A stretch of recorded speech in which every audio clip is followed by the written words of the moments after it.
wabarakatuh. Salam kita semuanya, baik rekan-rekan dari media bahwa kita dari Polres Kota ya, pada hari ini kita akan memilih terkait pengungkapan kasus pelecehan seksual penyimpangan terhadap anak atau pedofilia yang terkait dengan perhubungan. Pertama ya, bahwa kita dari Polres Kota pada tanggal 17 Maret kemarin mendapatkan informasi terkait adanya penemuan mayat di wilayah Kampung Cijadian Kaler RW 26 RW 8 Desa Cipetir Kecamatan Kayu Dampit Kabupaten Sukabumi. Dengan mendengar adanya penemuan mayat tersebut, identitas atas nama MH, laki-laki, umur 6 tahun 11 bulan, Polsek Kayu Dampit langsung turun ke lapangan. Namun pada saat itu bahwa korban itu sudah dalam kondisi dimandikan dan dikafani, ya, akan dimakamkan pada tanggal 17. Namun kita dengan prosedur akan melakukan otopsi terhadap penemuan mayat tersebut. Karena sudah dimandikan dan sudah dikafani, dari pihak keluarga menolak dan ada surat penolakan untuk dilakukan otopsi terhadap korban yang ditemukan tadi. Kemudian kita dari Polres Sukabumi bergerak untuk mengecek TKP. Awal ditemukannya korban ataupun mayat di kebun milik saudara Dipin yang tadi di Kampung Cijadian Kaler RT 2608. Melakukan TKP, kemudian kita membuat laporan. Berjalannya waktu di tanggal 20 Maret ya, ada keterangan daripada warga masyarakat dilengkapi dengan video bahwa pada saat memandikan jenazah itu adanya ditemukan kejanggalan, adanya luka di bagian leher maupun tangan daripada korban. Bergerak dari situ, kemudian kita dari kepolisian melangsungkan penyelidikan, berkoordinasi dengan keluarga korban, dengan orang tuanya, bahwa dengan adanya kejanggalan itu dan menimbulkan keresahan di warga masyarakat, kita melaksanakan penyelidikan sehingga dari keluarga korban, orang tuanya mau untuk dilakukan penyelidikan dan ekshumasi kepada anaknya tersebut ya, sebagai korban. Ya, kemudian dengan dasar itulah LP ya,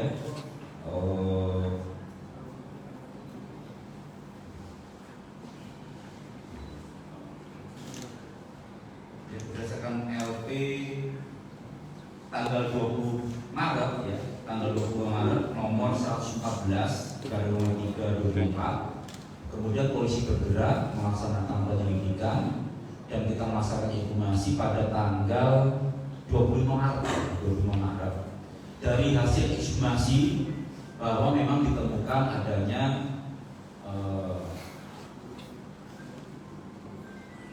hasil bahwa yang menyebabkan kematian adanya luka benda tumpul di bagian leher.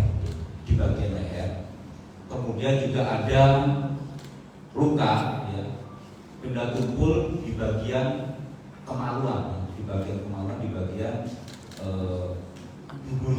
dubur daripada korban, dan juga adanya luka di bagian lengan tangan maupun bahu lengan daripada korban ya, dari korban. Dan kita melaksanakan penyidikan dengan memeriksa kurang lebih 17 saksi ya, yang kita periksa secara kontinu. Kemudian kita juga melaksanakan olah TKP, bahwa kita dapat mengungkap bahwa memang benar ditemukan adanya tindak pidana yaitu pembunuhan dan pelecehan seksual menyimpang terhadap anak.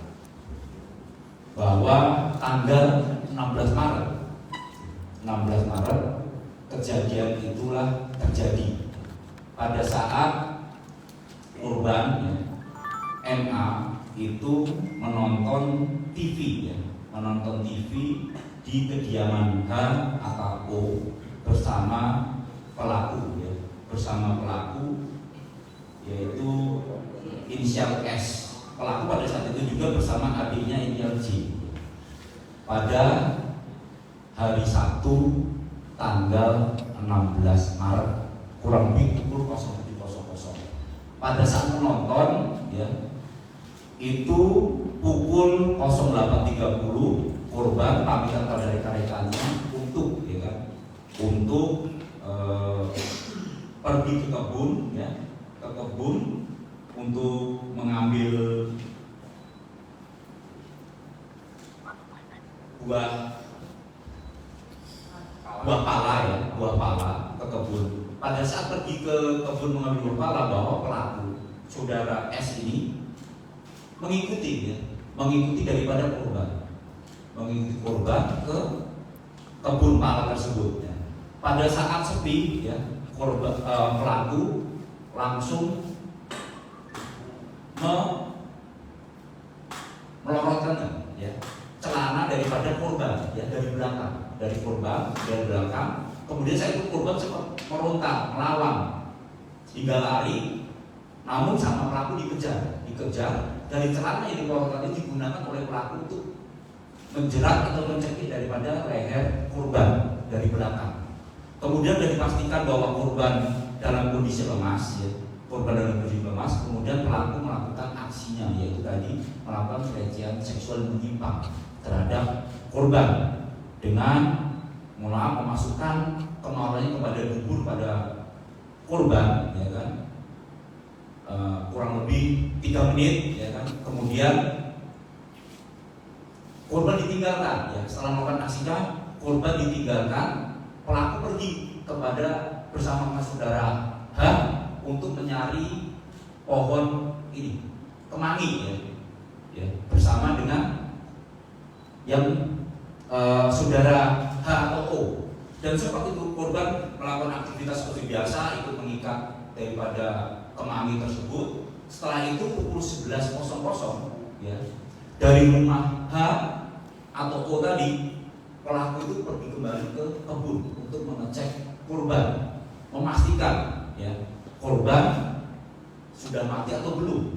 Kemudian sempat setelah ke kebun itu pelaku mencekik lagi ya, mencekik ataupun menekan daripada leher korban ya, memastikan korban itu sudah meninggal atau belum. Kemudian setelah dipastikan bahwa korban sudah meninggal, pelaku melakukan aksi bejatnya lagi, yaitu tadi melakukan penyimpangan seksual yang menyimpang lagi kepada korban. Setelah itu, setelah melakukan aksinya ya, pelaku menyeret korban untuk dibuang ke tepi ya, ke tepi daripada kebun ada seperti ada jurang kurang lebih 2 meter ya, kurang lebih 2 meter, dibuang di situ. Kemudian sendalnya itu disimpan di TKP pada saat dia melakukan aksinya ya, melaksanakan aksinya. Setelah itu korban melaksanakan aktivitas seperti biasa. Pelaku melaksanakan aktivitas seperti biasa, kembali ke keluarganya ya. Memang dalam pengungkapan kasus ini kita sesuai dengan prosedural ya, maupun aturan yang ada ya. Kita tidak sembarangan karena ini melibatkan anak pada saat kita pemeriksaan dan sebagainya, sehingga memang kita pengungkapan dari kejadian tanggal 16 Maret hingga kemarin kita menangkap pelaku tanggal 27 April, karena kita harus menyesuaikan daripada keterangan saksi-saksi yang kita periksa ya, dengan kita menyandingkan ya antara keterangan saksi dan lainnya, hingga kita ambil keputusan memang adalah pelaku ya, adalah saudara S ya, itulah yang pelaku utama yang melakukan daripada tindak pidana tersebut. Kemudian dari ini kita amankan ya barang bukti ya, dari penanganan kita amankan barang bukti yaitu 1 potong celana training warna abu bercorak gambar warna biru, kemudian 1 potong celana dalam warna merah, kemudian 1 pasang sendal warna hitam, kemudian hasil visum et repertum. Kemudian pasal yang kita sangkakan kepada pelaku yaitu pasal 82 ayat 1 dan atau pasal 80 ayat 3 Undang-Undang Republik Indonesia Nomor 17 Tahun 2016 tentang Perpu Republik Indonesia Nomor 1 Tahun 2016 tentang perubahan kedua atas Undang-Undang Republik Indonesia Nomor 23 Tahun 2002 tentang perlindungan anak dengan pidana penjara minimal atau 5 tahun dan maksimal adalah 15 tahun. Dan juga kita jerat dengan pasal 338 KUH pidana tentang pembunuhan dengan pidana penjara 15 tahun. Kemudian pasal 351 ayat 3 KUH pidana tentang penganiayaan mengakibatkan meninggal dunia dengan pidana penjara 7 tahun. Saat ini pelaku sudah kita amankan di Mapolres Sukabumi Kota untuk proses lebih lanjut.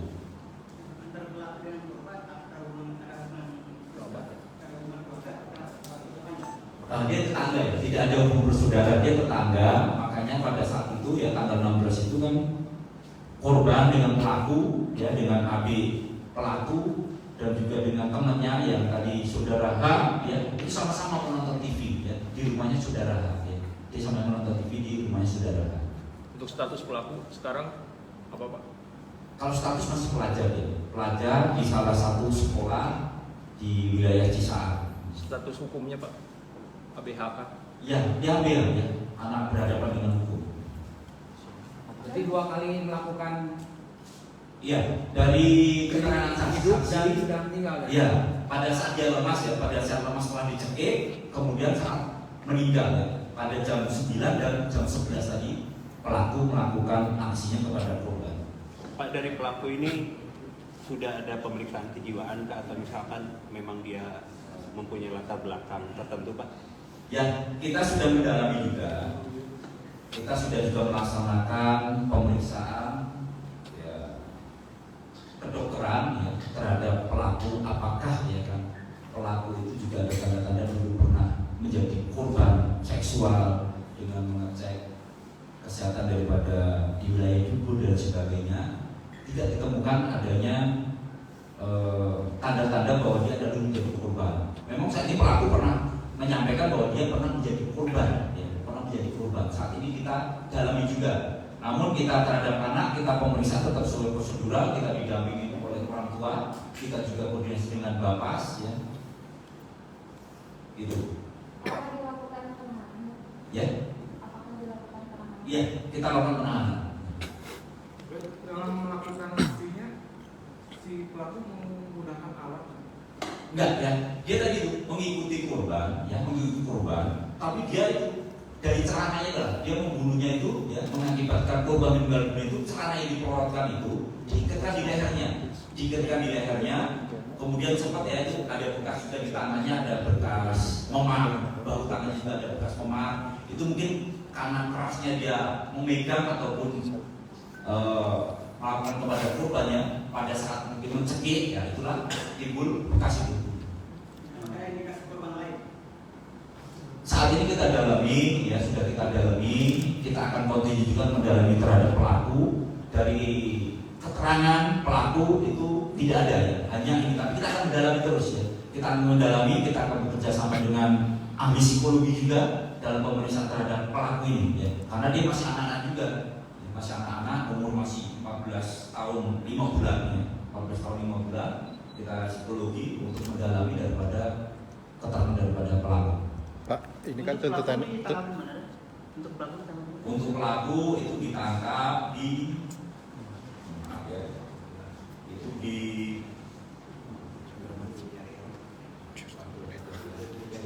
rumahnya di Kampung Cijarian pada saat dia bekerja di kebun gitu ya. Saat bekerja di kebun itu penangkapan.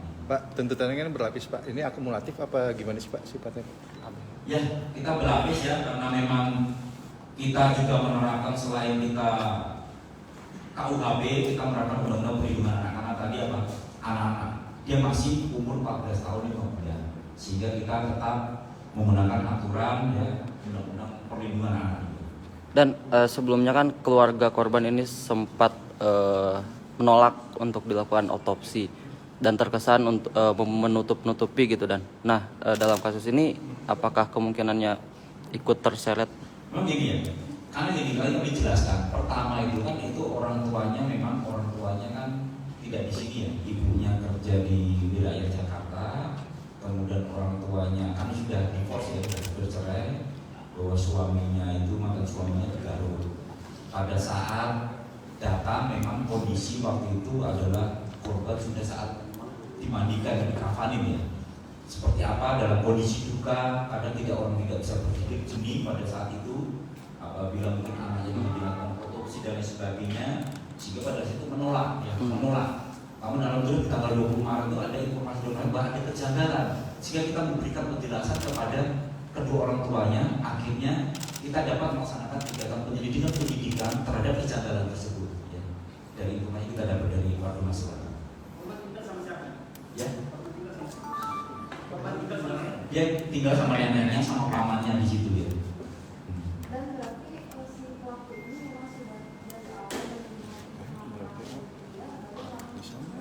Ya. Kalau dari keterangan ya, memang dari mulai menonton dia sudah merencanakan itu karena pada saat korban ya pamitan mau pergi ke kebun mengambil pala ya, itu pelaku mengikuti di belakangnya dan pada saat kondisi sepi disitulah dia ya mencoba melakukan aksinya dengan mengeluarkan celananya, kemudian korban melawan lari, kemudian dikejar dari celana yang sudah dikeluarkan itu digunakan dia untuk mencekik ya, mencekik. Itu dia korban itu kan apa ngambil pala, memang dia bekerja, anak ini sambil bekerja atau gimana Pak? Ya dia namanya di kampung ya, ada kegiatan di pala untuk bantu orang tuanya, neneknya itu dia. Dan kembali itu ke kronologis tadi, ketika dia dibekap oleh si pelaku dalam kondisi dalam kondisi sekaratkah dia dilakukan seperti hal seperti itu, apa memang dia sudah tidak bernyawa? Tadi kan saya jelaskan yang pertama dia masih kondisi lemah setelah dicekik.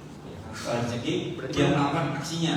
Habis itu dia pergi ya dengan temannya saudara Nako ambil kemangi malah ya. Kemudian sempat mengikat kembali.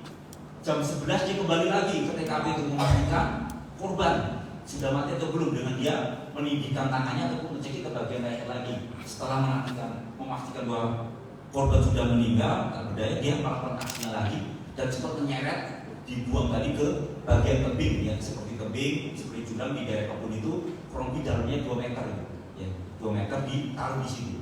Berarti yang pertama itu dia dalam kondisi lemas. Ya, ya. Dan apakah pelaku ini hasil pemeriksaan punya kecenderungan seksual yang menyimpang? Ya, ini kita akan dalami ya. Kalau dari dia melakukan aksinya pasti dia melakukan seksual yang menyimpang ya. Ya, dia sama-sama berjenis kelamin laki-laki ya kan, kepada temannya berjenis laki-laki dia melakukan aksinya. Tapi kita ini continue, kita akan mendalami. Jangan sampai hal ini ya kan ada korban-korban yang lain ditutupi yang akan itu akan menimbulkan bahaya. Dan ada kemungkinan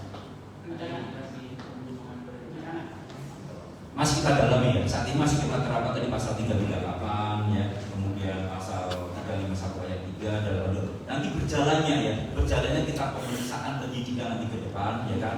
Kalau memang kita temukan adanya fakta bukti bahwa dia merencanakan ya, pembunuhan berencana dan sebagainya, itu kita akan melakukan penyidikan terhadap dia. Pak, berdasarkan kejadian Pak, ini tergolong tindak pidana anak atau bukan Pak?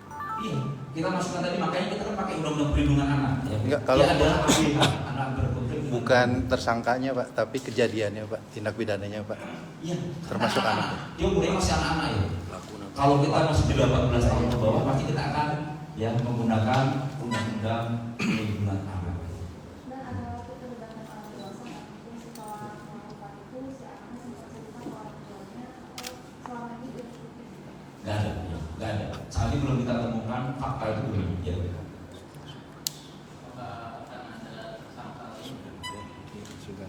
Saat ini ya dari hasil kita pemeriksaan dengan alat bukti yang ada ya, itu tersangka masih satu ya, itu adalah saudara S tadi, saudara S.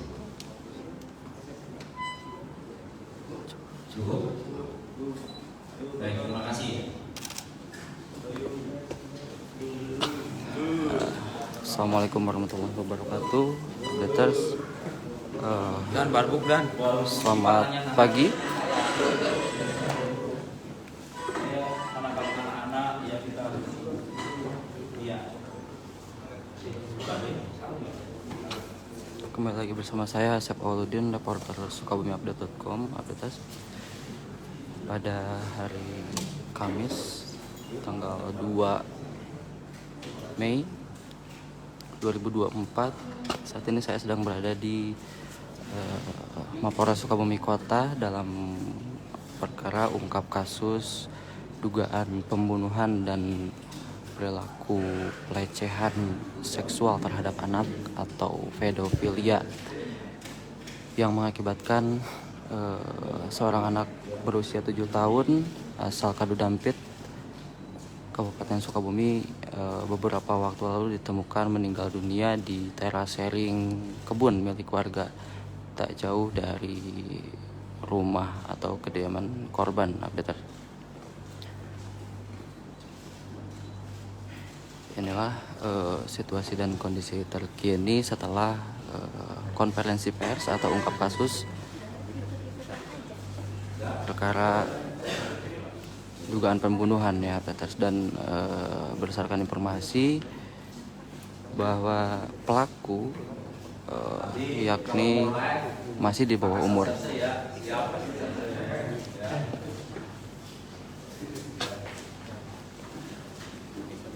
Mungkin cukup sekian updates laporan yang dapat saya sampaikan. Terima kasih. Wassalamualaikum warahmatullahi wabarakatuh.